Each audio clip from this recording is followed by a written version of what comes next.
In today's video, I'm going to teach you how to cancel Canva Pro subscription. If you no longer need your Canva Pro plan and want to stop the subscription, this process is fairly quick once you know where to look. I'll walk you through it clearly so you can cancel without confusion. To begin, open your Canva account and make sure you're signed in. Once you're on the main Canva screen, direct your attention to the bottom left corner. There you'll find your profile icon. Click on that profile icon to open the account menu. From the options that appear, select Settings. This will take you to the area where Canva keeps your account preferences and subscription details. If you don't immediately see this section you need, don't worry. Just look over to the panel on the left-hand side of the Settings page. In that left panel, find and click Billing. This is where Canva shows your payment information and your current subscription plan. After the billing page opens, look for the plan card.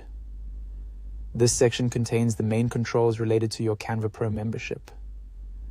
On the plan card, find the option labeled Cancel Plan and click it. After you do that, a pop-up window will appear to guide you through the cancellation process. In the pop-up, choose Cancel Completely and then click Continue. At this point, Canva may show you a summary of the features or access you'll lose once your subscription ends. This is a normal part of the process and gives you a chance to review what will change after cancellation. Read through that information, and when you're ready, click Continue Cancellation. Next, Canva will ask you to select a reason for canceling. Choose the option that best matches why you want to end the subscription. This feedback is typically used to improve the service, so just pick the most appropriate reason from the list provided. After selecting your reason, click Continue Cancellation once again. Once that final step is completed, your cancellation is done.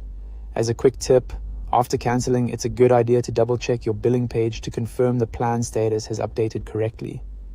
That way you can be sure the cancellation went through successfully and you know exactly when your paid access ends. And that's all there is to it. You've successfully gone through the steps to cancel your Canva Pro subscription.